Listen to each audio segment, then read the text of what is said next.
Would you like to know the way to get a beautiful finish on your pieces of furniture, especially the tops, anywhere from a satin right up to a mirror sheen? Well, stick around. I got a method for you.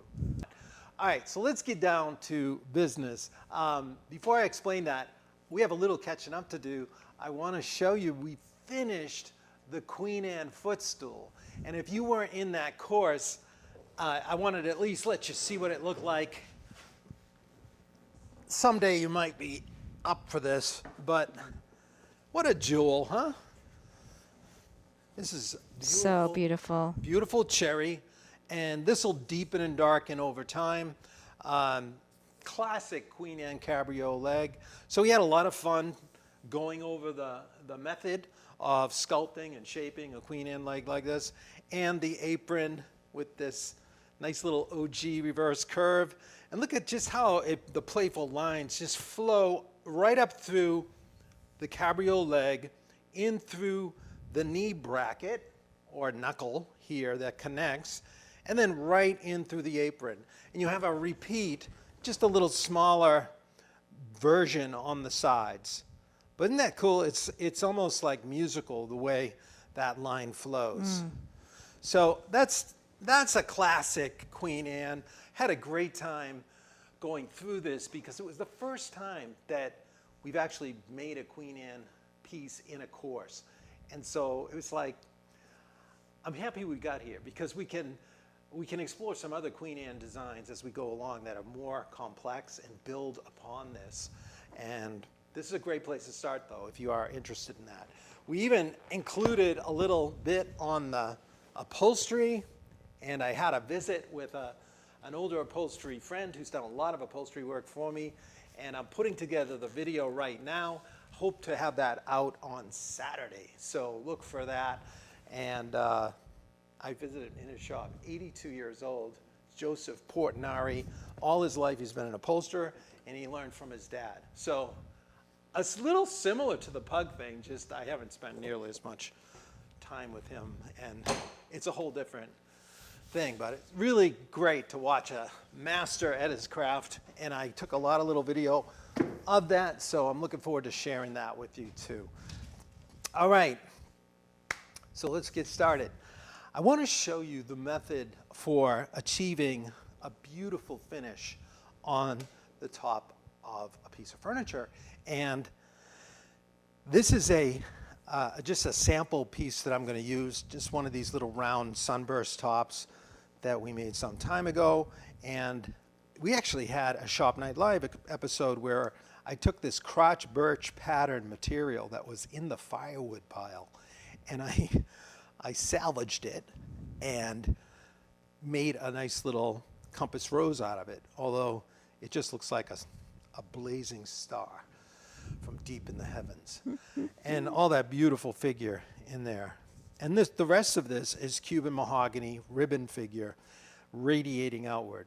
Well, I've got several coats of varnish on this, and the last coat I put on some time ago, I brushed it on, kind of heavy. I wasn't really happy with it, and I left some brush marks. That will actually help to demonstrate this process. Normally, I would add a little more thinner to this to let it flow out, or that brush I used may have been a little too stiff bristled and I wasn't really getting a feathery finish on it. So I'm actually going to put one more coat on this, so it'll be great for exploring this method. Now I've already done some work on this side.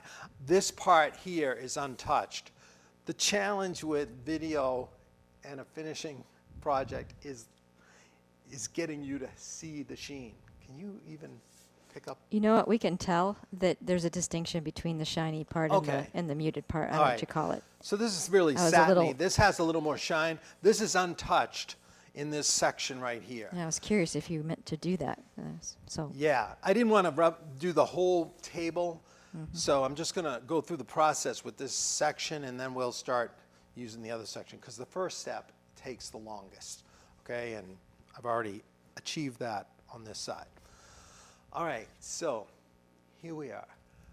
You know, when we start out finishing, a lot of times you think the finish should look beautiful right off of the brush.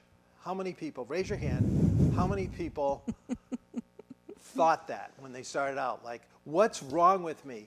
Why is my finish all gritty and have brush marks in it? Those finishes I see in the stores or in the museums are just pristine and perfectly flat. Like the dining tables, how do they achieve that? Or pianos, how does that get so smooth? Well, I'm going to give you the secret, because they don't ever stop for a really fine finish, a varnish type finish or a lacquer type finish. They don't stop right after the last coat goes on. There's a further process. After that last coat cures, there's a phase you've got to go into called finishing the finish, okay? Think of it this way. We use sandpaper all the time. We start out with like 100 grit or whatever. We're trying to smooth a piece of wood. Then I go to, I'm typically starting with 150 because I'm coming right off of the hand plane or the card scraper. So I'm 150 to 220. And a lot of times I'll stop there, but sometimes I'm in the mood for 320. And you know that feeling. When you get to 320, it's so silky and clear and smooth.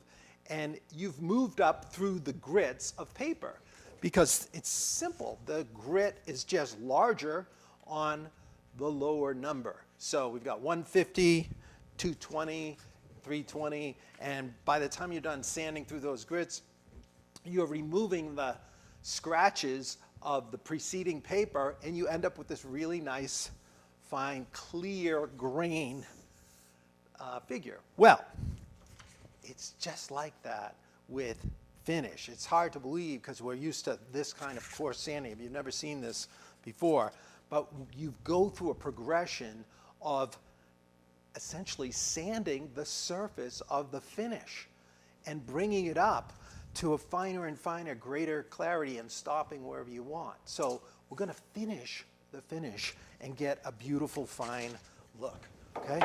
So, can you tell us what's on that top currently? Waterlocks.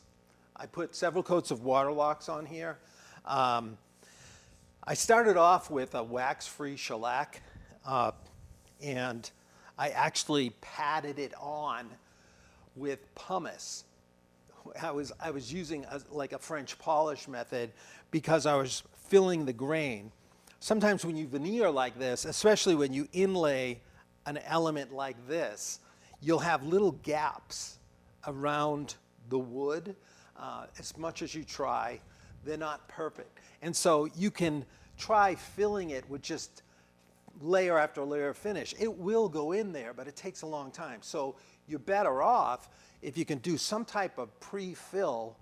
You won't have to worry so much if you've got the grain around the edge filled. So I just took some pumice, sprinkled it on here, and using a pad with some wax-free shellac, I basically started the French polish procedure, and the pumice, which is white, takes on the color of the shellac and the wood dust or whatever, and it packs into the pores, and I ended up with a beautiful level surface here, so I have no gaps around that. Then I went through the process of putting on, I think I've got 2 or 3 coats of waterlocks on here, and the last one not great, but it's good to show you what happens. So you could be spraying lacquer. Usually that's what it used to be, a lot of lacquer, or varnishes. Now, one key little distinction between those two, lacquer is more forgiving with this process because each successive coat actually melts into the previous. So if you sprayed 5, 7 coats of lacquer, each coat is melting into the previous. So in the end, it's indistinguishable where the layers break. If you were able to cut those from the side and see all those layers, you couldn't tell because they just melted in to the previous one. However, when you use a curative type finish like varnish, each coat has to cure, then another coat is put on top, and then that cures, they do not intermingle like the lacquer. So that is important to know, because with varnishes, they're unforgiving in the sense that when you do this first stage where you have to sand the top, you may sand through that topmost layer. And that's the biggest bummer of this process. So you want your final layer of varnish to be smooth and full. You know, not crazy, but I like using more close to full strength of whatever varnish I'm using, and make sure it flows out nicely. Then it's going to cure. And you're going to end up with little specks on there or whatever. No worries. Don't resist the urge to go in and fix little specks, because those are going to get cleaned up in this first step. All right? If you do, we'll talk more about the sanding through process and why it's more difficult with varnish. But tongue varnish, waterlocks, that's what I tend to use on a lot of these small projects if I just want a beautiful look like that. Okay. Question, Dan's curious, did you have to seal the star before you started using the pumice? And if you could also talk about where you're getting your pumice. No, I can't remember what I did. You could spritz on a thin coat of shellac, or you can go right for it. It doesn't matter, Dean, because the shellac is actually holding it kind of in suspension, and you're applying your first coat. It just happens to be that the pumice is there, and while it's so fine, it's actually abrading the surface like a sandpaper, and it's packing in around. So it really doesn't matter. You'll just see it like you're laying on a finish, and you're also filling the pores as you go along.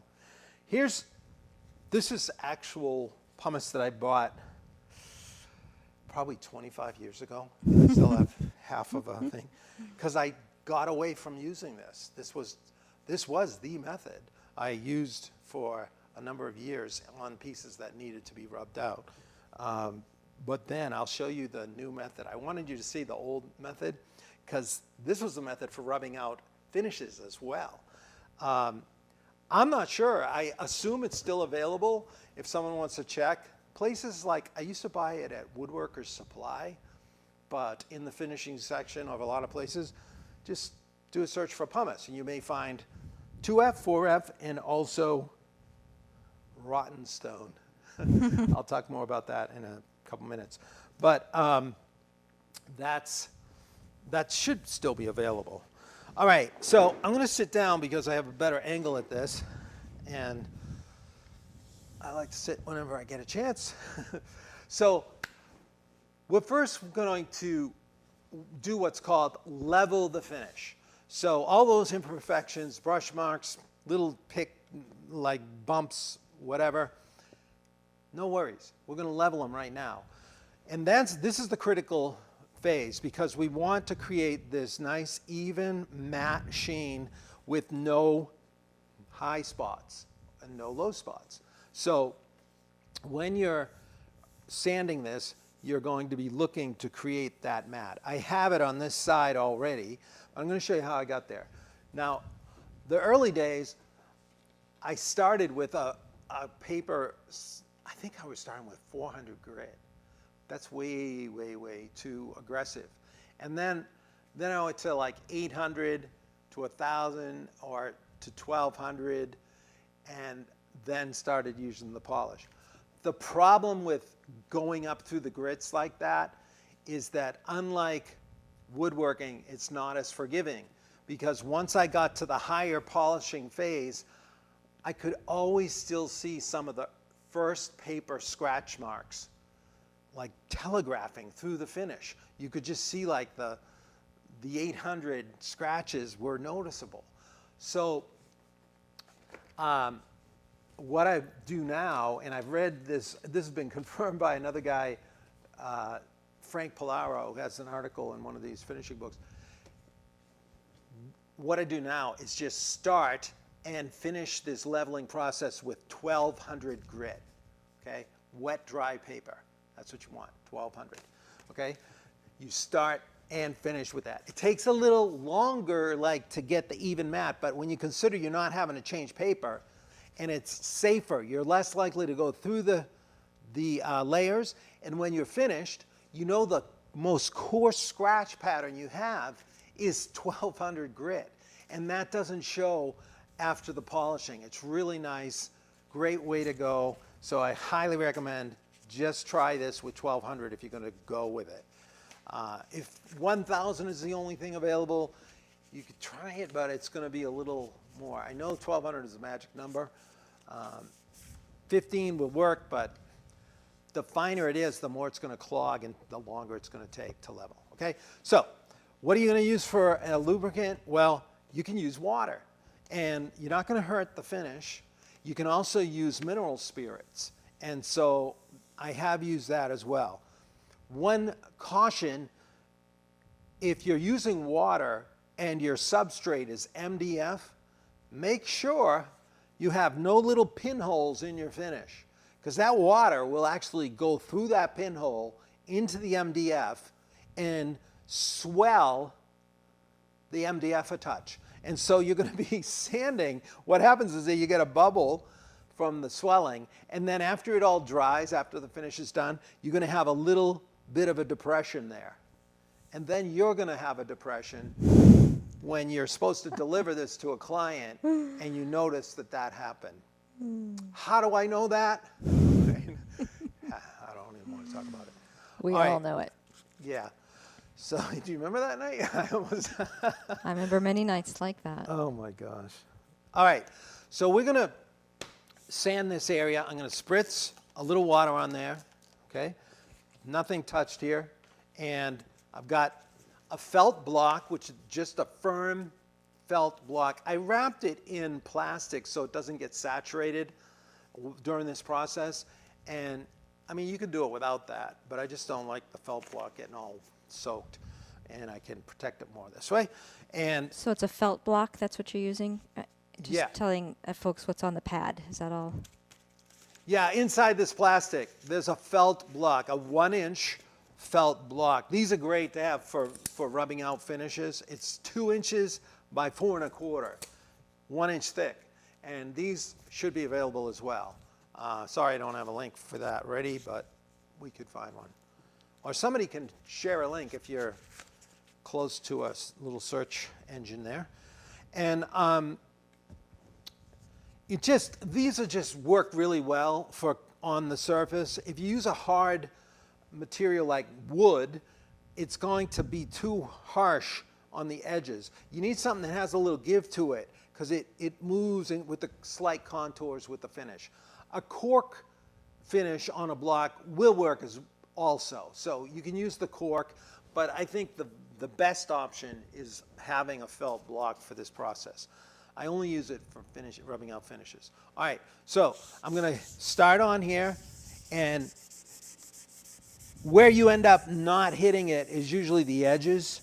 But listen, it's sanding the finish. So it takes a little getting used to the fact that you're doing this the first time you do it, because it's almost counterintuitive. You're like, oh no, I don't want to hurt the finish, but actually you're improving it. So we're just going to sand it with some water like this. And then you go around a little bit. Pay attention to the edges, because those tend to not get leveled as fast, but you got to finesse them too. Okay. Now, you can just wipe this off with a paper towel, or if you have a little like squeegee thing, this is a little rubber squeegee, also used for sanding. But look at what happens when I bring all this in. I've got a paste, actually. This is just made up of water and the varnish. That's the tung oil powder mixed in with the water. So you didn't seem to be necessarily going with the grain. Is that not an issue? No, it's not an issue with this, because you're dealing with the finish, so it's not really an issue. Same with strokes and circles. It doesn't matter. Not really, no. I just go straight here. But I mean, I have tried to stay with the grain like this, but you end up overdoing it in the middle, and it doesn't really matter that much. You could finish the last time going just radiating out, just so you let your last, but you're going to polish this up in such a way that it removes those. If you're only going to like a satin sheen, like just to steel wool after this, I'll show you that, then yes, definitely finish with your last once over will be with the grain here. This is a hard one to go with the grain because you've got a sunburst top and it's small. So it's hard to be exactly with it anyway, but it won't hurt to be against it here. Now, once you've got the water off, you're gonna see it, it's gonna dry, and you're gonna catch it in the light, and I can see the light bouncing off, and you're looking for shiny spots. Those are the low spots. You want an even dull matte across the whole thing. You wanna know that it's level. So I can still see a few little shiny spots there, and especially right along the edge here. I don't know, can you see that even there? A little bit. It's streaky. I think not, because you don't have any backlight. Let me give you a little backlight, see if this helps. Is it streaky or is it spotty? I don't know if you're gonna see it. Can you see anything over on the edge? Yeah, I here? can see streaks. Streaks and little dots here. Let me see Not if I can. not the white lines We here. might need you to turn the light off. Or It's just dry. You'll know it when you're doing it. yeah, we can see it. Yeah, I just want you to know that's what I'm doing. So I do a little more. This time I'm going to focus near the edge. And just stay light. Once you get to it in a certain area, just be gentle. Don't overdo it. Because as I was saying earlier, the thing that can go wrong on this phase is you could sand through the topmost layer and break into the second layer. And because each layer cured by itself before the next layer was applied with this varnish, there's a distinct break line, like a halo will show up right where you went through, and it won't go away even after you polish it and everything. So what you end up having to do if you go through is just clean the surface off and apply another coat. And that used to always really get me, because ideally you do not want to go to the rubbing out phase until about a week after.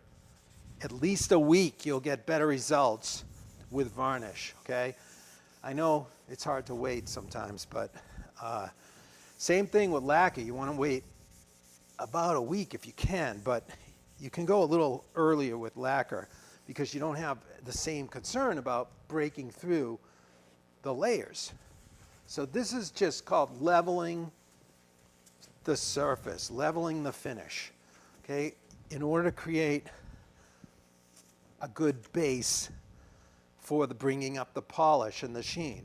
Now, if you don't get it all level at this stage, those little places that aren't will actually be highlighted later on. So when you're bringing up the polish, those don't go away. They actually will revisit you and haunt you, and you will wish you had spent more time in the leveling process.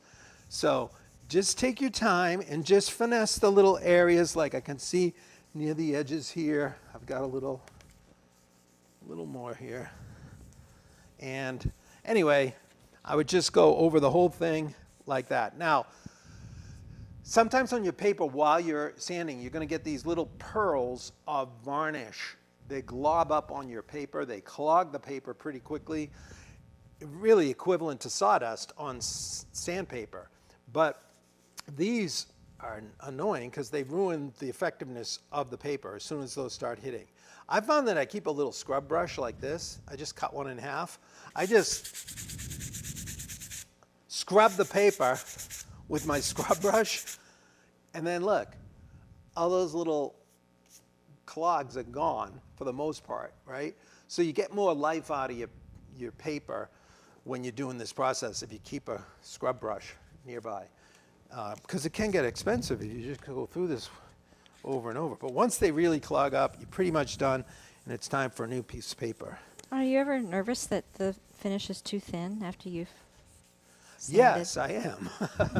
I am with varnishes. That's why you want to make sure you get that last one on. And if you wait a full week, you're less likely to go through. And with 1200, you're less likely to go through. If you started with 800, like I used to, I mean, you could feel the abrasive cutting. You know, it would really cut faster. But, I mean, I used to use that method until I realized I kept seeing the scratch pattern and decided to go here. Now, a lot less I have gone through with this. And I've used various catalyzed lacquers. Those are even more forgiving. The varnish is probably the hardest because the catalyzed lacquer, I just spray it on. I can go over 2 coats, 1 in each direction. I know that last coat is built up enough that I don't have to worry. It's these brush-on coats that, you know, you want to make sure that last coat is full-bodied and adequately applied. All right. I've got some questions. You okay to? Okay, yeah, let's just imagine right here, I've finished the whole leveling process. I've got a nice even mat, no little shiny spots, and I'm ready for the next phase. All right, let's have some questions. Okay. Tony's asking, any thoughts about using something like 1000 Abranet with a random orbital sander?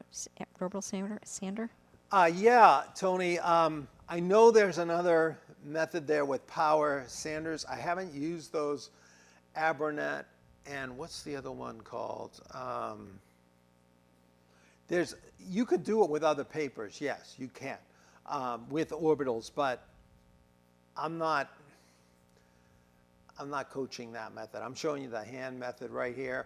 I don't use that myself. I did at one time. Yeah, you definitely use those. I'm trying to think of what the name is. There's another name for those. Then there's a type of sandpaper that begins with A, I believe, but not that you can buy. Merca, sorry, yeah, not A. It ends with A. But the Merca, yeah, that's excellent stuff. I have used those. They have come with a cushion backing. You can put them on your orbital, and that's how I have leveled some finishes. They don't. I still like to start with this in smaller pieces, but if you have a large top, it does sure help if you can level with those Merca papers. And you know, you can get them through the grits, and I have a box of those downstairs. But yeah, so there's other ways of going, but if you like this method, you can explore that as well. And those tend to last longer and not clog up. For some reason, it's really great stuff. All right. Okay, so now, is that it on the questions? At some point, it'd be good if you could explain the difference from steel wool and 1200 sandpaper.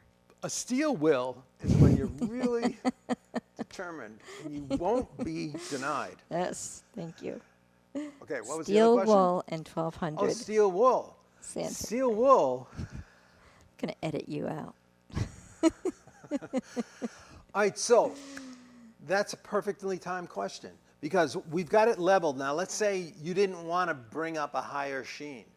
This would be the place where you would now shift to a steel will. You've got to be determined to do this. No, you're going to shift to steel wool, and it's going to be a 4/0 steel wool, the finest of the steel wool. So 4 zeros, 4/0 is the old saying. And now, you can buy expensive stuff called Liberon. I know there's other types. Really beautiful steel wool. It comes in rolls. It's like it's combed. It's really nice if you're going to be doing a lot of this. But I'm not doing as much of that, so now I'm back to buying the bags. And I use just the regular pads, but you can unroll the pad to give you a longer, smoother material. And then I'll take it and just wrap it inside my felt block. And now I have a beautifully smooth abrasive pad of my steel wool rather than just taking the clump, you know how that is? And you're like rubbing with a ball and it's hard to get an even pressure. Here you get a nicely distributed scratch pattern with your steel wool. So, Can you just reiterate, are you leveling with every coat? I mean, after every sand, are you leveling? Let me say the question better. between coats,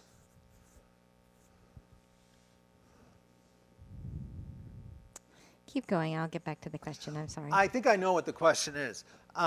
You're going to apply. Do you level varnish between coats? Yes. Okay, yeah. Sorry.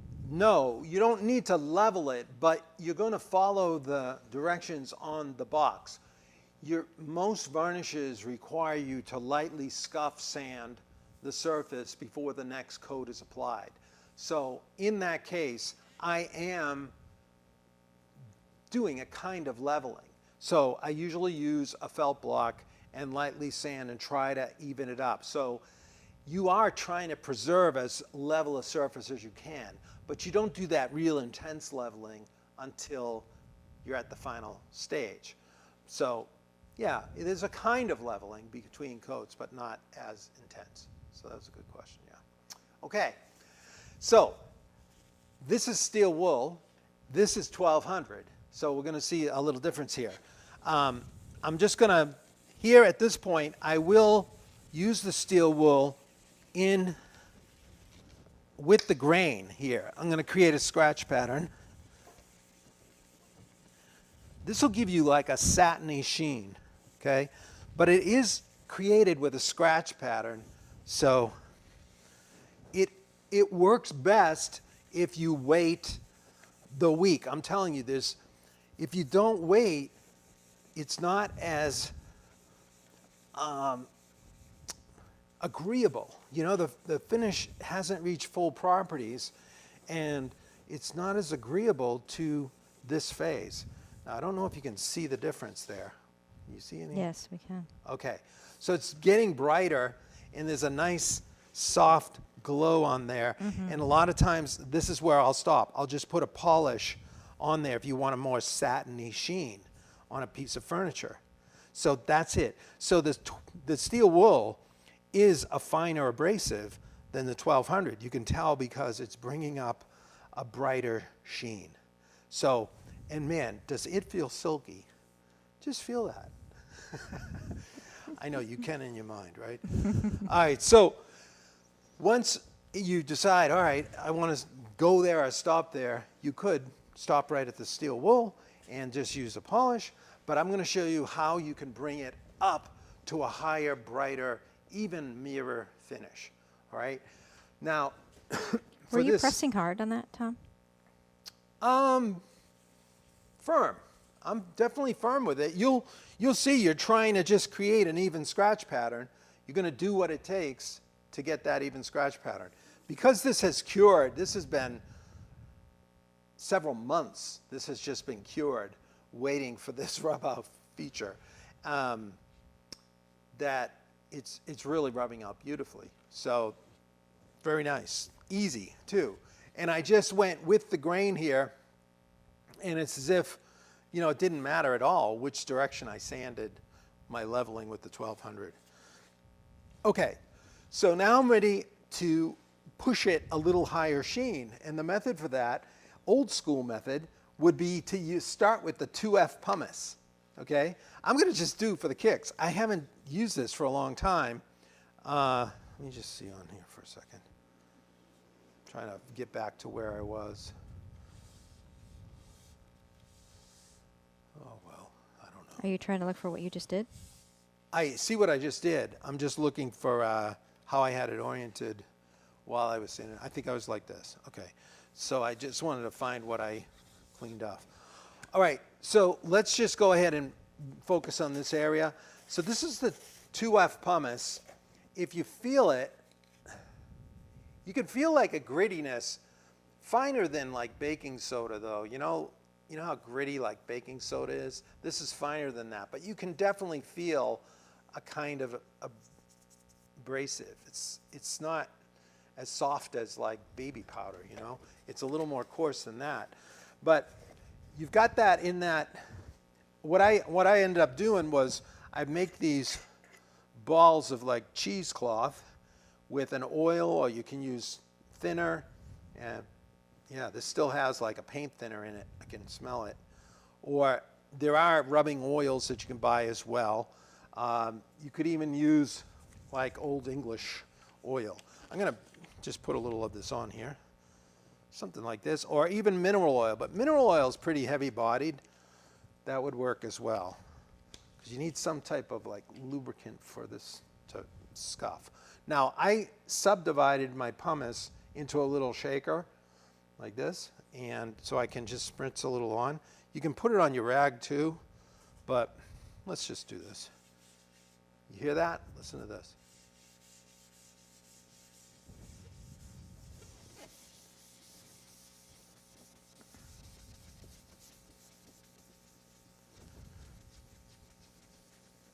I'm not going to care about grain direction right now. I just want to show you what happens. Man, it's been a while since I've used this stuff. What are some options for folks that don't have access or would choose rather not to use water locks? I'll show you some different finishes after that I still have out from the last session of the Queen Anne footstool. We talked about that. But yeah, there's other types of varnishes that work well, like an alkyd varnish. A polyurethane will not work well. It's just too hard of a resin. It doesn't accept the rubbing out process very well. It shows more scratchiness. So that's why tung oil or tung oil blends, they usually are mixed with an alkyd type varnish, which is softer resin than the polyurethane. Those are the kind of resins you want to rub out like this. So you got to stick kind of in that range, and they're more acceptable to this. You know, there's some give and take with finishes. Like the harder the finish, like a polyurethane, the more durable and protective it is, but the less appealing it is. It doesn't look great. It won't take a really fine rubbed finish like this. It's just too hard. If you ever, you can try it, and you'll notice it immediately, because you'll just think, wow, this feels almost like glass compared to this other one is softer, but it's still, you know, the water locks like this, yeah, it's a little softer, but it's definitely taking to this sheen. So I don't know, can you see that? Mm-hmm.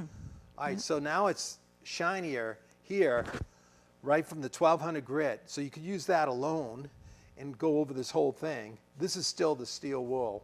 I'm going to end up going over that in a minute. But so that's the 2F. Let's, for the heck of it, let's go to the 4F. Same deal, little shaker. You got to make sure you clean off all the 2F first, or you'll just be pushing that in. You don't want to be contaminated with the more coarse grit. But again, you're going to look over the whole thing and make sure you've got even matte from the 2F. If you don't, you still have some 1200 grit abrasiveness, and it's going to look cloudier there. I can see a little bit here, but I'm not going to worry about it right now. You'll also notice if you sanded through at this phase at any location, and it's kind of a bummer. All right, so we're going to go to the 4F. We'll just sprinkle a little on there. And I'll get my 4F pad. So this is nice because you just have it loaded already. And I'll put a little more oil on there. And let's see if this comes up to sheen. Have you ever tried using a green or white non-abrasive pad? So Yeah, you can use what are those, like 3M pads? Yeah, Scotch-Brite. Yeah, Scotch-Brite. Yeah, you can use those. I've only used, you know, if you want the equivalent of like 4-aught steel wool, they used to have like a golden color that was close to it, but someone can kick in here. What's the equivalent?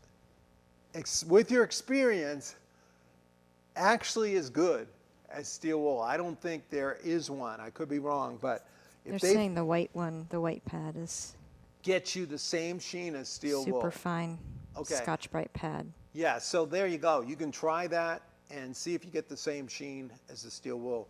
The nice thing is they don't wear out as fast. And anyway, here I am. I'm going to use the 4F here. I'm not going to... This gives you a little bit of a workout when you're working it, but I'm not going to spend too much time. I just want to show you how it does start to brighten. Okay, there we go. Put that away. And let's rub that off.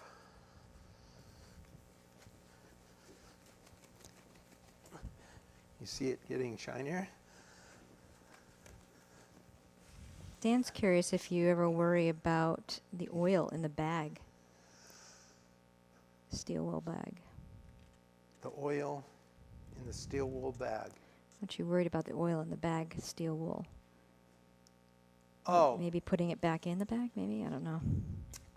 the steel wool's not super oily. I don't find it's a problem. I don't notice it hit much with...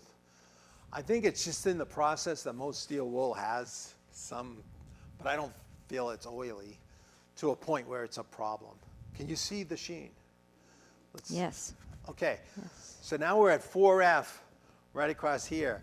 And this is a beautiful way to do finishing, but it's only as good as your leveling stage. So you've got to put the time in at the 1200 and get it to a good stage. Then you throw a polish on here. Now I would spend more time making sure. I'm a little cloudy on the edges. I didn't really pay attention there, but it's really good in some of these areas here. Now I could go all the way to rotten stone. Let's just throw a little. I don't have this in a shaker. I literally haven't used this in 25 years, this one. But this is super fine powder. Can be used to polish silver and whatever. You mix it with mineral oil to make a little slurry, and it's really crazy. But it has an abrasive, but it doesn't even feel like it does. It is literally soft, like cigarette or cigar ash, right? Let's just throw a little on there. I don't have a clean cheesecloth here, but one little thing I've mentioned a number of times before is that paper towels have an abrasive quality as well. And right from the steel wool, I'll often just wrap a paper towel around my felt block and burnish the steel wool treatment, and it will brighten it a touch more before the final polish. All right, so I'm not even going to put oil on this. I'm just going to see if we can brighten it a touch. So this is like the very final kind of polishing stage to even things out, clean up any discrepancies, and it just makes a beautiful last stage. And then after this, I got to clean that off. So I can see this is how you get that like mirror finish with old school method, okay? And then you put like a polish on there. I'm not really taking it all the way, but I just want you to see. Tom, would you ever consider Look at that. using a 30,000 grit, maybe I'm saying this wrong, it says 30,000 grit Shapton stone for leveling and polishing? A 3,000 30? probably? Well, it says 30,000, but maybe that's... I wouldn't use a stone because finishes have natural kind of undulations in them. The material is never like dead flat. If you went over there with a stone, you're going to be hitting high spots and all that. That's the whole reasoning behind the firm felt block. It's firm, but it has a little give to it. So it's more conducive for following the little subtleties and undulations of the finish. So you can't really use a hard, flat surface like that for polishing, but I don't know, maybe people have done it on super flat surfaces like glass, you know. That's probably the polishing method on, you know, really flat surfaces that need to be flat, like like the Hubble Space And now it's the... How repairable is that surface, Tom, if it should get a scratch on it? You could rub it out again and bring it back if the scratch isn't too deep.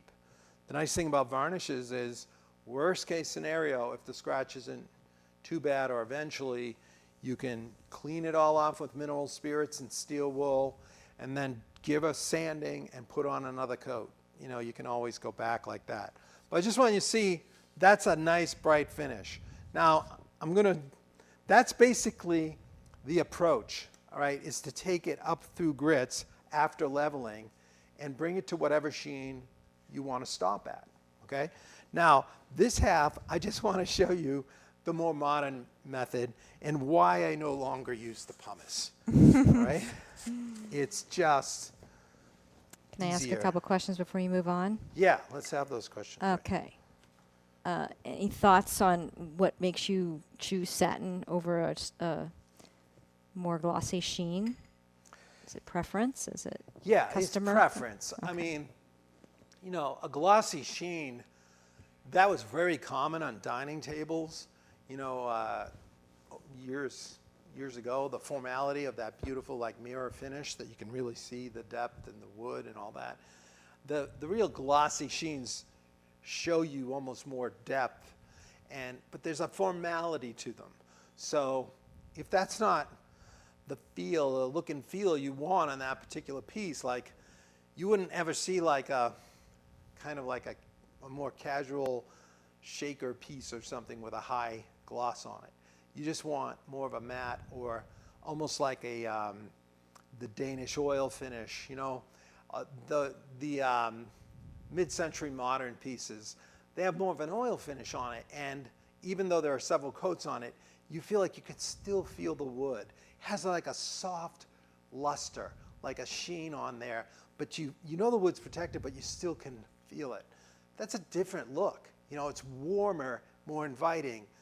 When you bring up a high sheen, like on a piano or something like that, you really are bringing up more this rich beauty formality. So it's all in your what you're after on that particular piece, where you want to stop with the sheen. I'm not sure you know. Alan's asking, how would auto polishing compound and swirl remover compare to rotten stone, and would you recommend them on the furniture? Excellent question, Al. That's exactly where we're going. Oh, how perfect. Yeah, that's why I no longer use the pumice, because it works, but you can see there's more ingredients. You got to mix it yourself. The beauty of the automotive polishes is that you get superior, I think, ease, obviously, and results with it already pre-mixed. Okay, so this is Meguiar's version. So if you're going to do this, you can pick up the Meguiar's. There's the #1 cut. It's a medium cut. That's about equivalent to the 2F. Okay, it's very close. Then the next one. We can put a link to that, I guess. Yeah, I mean, in automotive finishing stores and stuff, or you can find this stuff. Meguiar's, this is the #2. It's the fine cut. They call it a cleaner, but they're just numbered 1, 2, and this can I broke, so I patched it, so it's still okay. I hope it's not too gummed up, but that was a while ago. And then the last one, I don't know why they go to #9. You go 1, 2, 9. 9 is the swirl mark remover. This is equivalent to the rotten stone. Okay, so this is your pumice, your 2, 4, and rotten, but in a much easier way of using. And this method is the same you could use to buff out your car and make it like brand new, because you have this deep, thick, clear coat on most modern cars that you can start with a medium cut. And what I use on larger tables now is I'll use an automotive like polisher. This is my polisher for larger tables, and in conjunction with these foam pads that, you know, I only use a certain, this looks like it's the #1, there's a little orange on there, but I would use this grit with this pad, and then I have another pad that's only with the second one, and then the swirl mark remover is only with like the black, you know, so this has the final swirl. And you just switch them out and you put a little on, and then you run this at like 1400 RPMs, and it does a beautiful job on a larger thing. But I actually used it on my son's car when we did a little work on it. And I went through I used the same polishes, and it worked beautifully, you know. So anyway, I'm just going to go through this really quickly. Same process, it's just a more convenient material. You can use the power method, or if you have a smaller project, you can use the hand method like this. So again, I'll just use my felt block. Let's get I need a few of these. This is still after leveling with 1200 grit paper, correct? Exactly. Leveling has to happen, or you're not going to get the results you're after. That's the fundamental first step. Do you know if there's silicone in those? In these, I do not believe there are. Let me see. It's a good question, but I've not had that issue.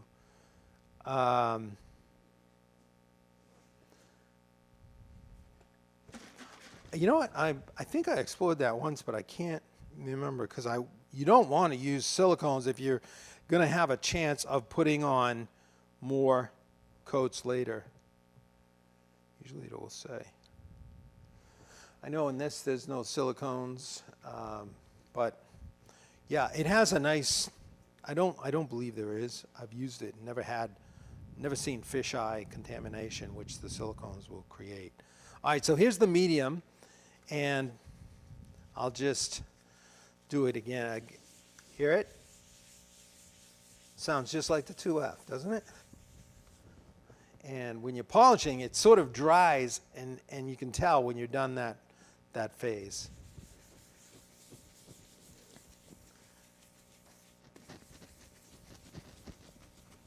But this is nice. You don't have to have the powder and all that. It's nice to have the pumice for filling grain if you're French polishing and that kind of thing. But for You don't do a lot of French polish, do you? What's that? You don't do a lot of French. No, I don't have that type of furniture, but that's a really nice formal way of finishing furniture.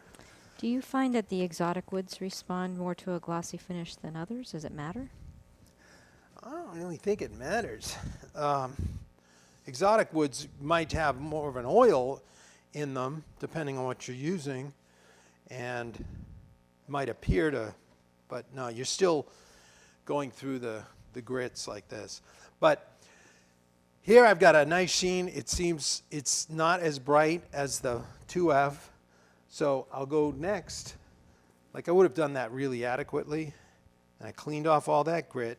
Then I'll go to this is the questionable one. I'm getting a leak. There we go.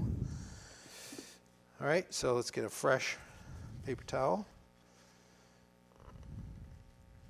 And So you don't have to use the steel wool there. no, the steel wool is an option before you start this process. The steel wool option, did someone ask that question?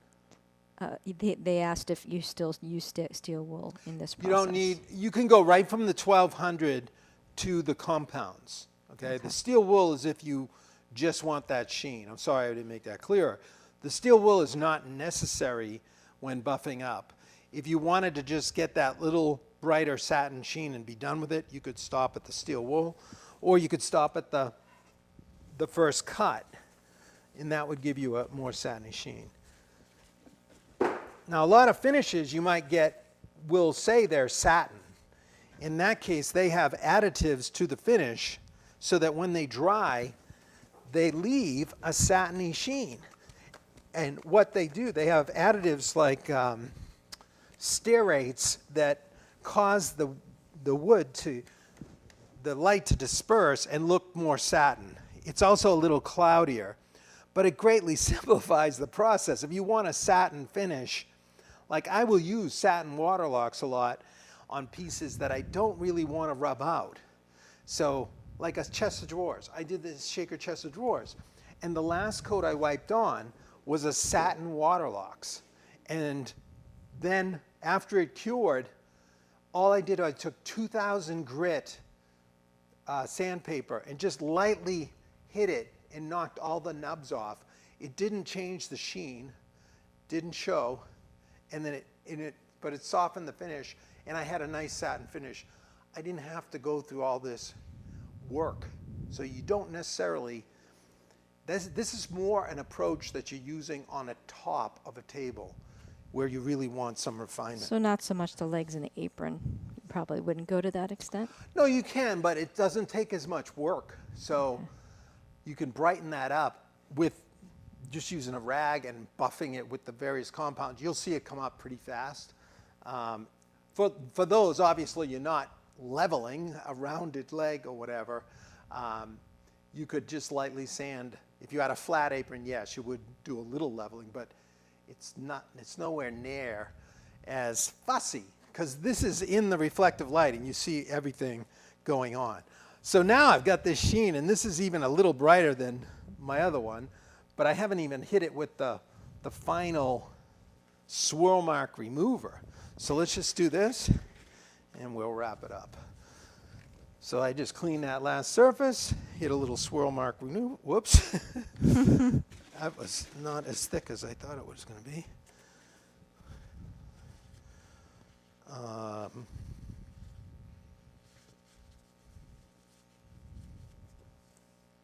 just let it soak in here a little. I'm going to have to switch towels here. But this stuff feels like it has a little waxiness to it. And boy, when you have the surface leveled and you go fully through the various cuts, the polishes are equivalent to going through a sanding process. It's just a different abrasive in each one. Held in suspension, you're getting that abrasive. Can you see that now? Mm-hmm. I mean, this now, look at this. It is like a shimmering jewel. You've got this gorgeous, and what it does is it gives you more depth and clarity and formality. So when you're after like a high style, if you have, huh? The lights above are hard at that angle. Should it be like this? Yeah, that's better, but Which way? better if you just put it down and I'll move. Okay. All right, so there you have it, going through the Meguiar's. Now, 3M makes a series very similar. You'll have 3 different compounds. Depends what they have at your automotive dealer place. Check it out. You can get these compounds, and you can even buy a small buffer. You don't need this big commercial one. They make different size that are easy to hold, and you can go online and get those different buffing pads, pretty cheap, and use them with the different compounds. You may become a polishing freak and be like, your wife's gonna go, or husband. Stop watching that guy. What's wrong with you? What's wrong with you? What do you do after the Meguiar's? Do you now finish with paste wax? After you hit that last coat with the mirror glaze swirl mark remover, you won't even feel like you need any. But I usually do still use, once I deliver the piece, I'll hit it again with just like a polish. So Guardsman makes a nice polish, or I like this Goddard's. It's lemon oil and beeswax. Spritz that, it just brings up the full, rich depth, mirror-like look of that piece. Do you need to clean those pads? And if so, how do you do that? I don't usually, but you can rinse them with a little water. I usually, the powder dries on there, and I'll just it comes off like powder basically for the next time, so I'll knock it off a little bit. But I don't worry about cleaning them. I'll wipe them off before I put them back in the bag, but I don't really worry about that. Cool. usually, it's a good idea to mark them which grit you have before you put them away. Or you could have a separate, little Ziploc for each one and just magic marker on which cut you're using that buffer with, and you won't get any cross grit contamination. Okay.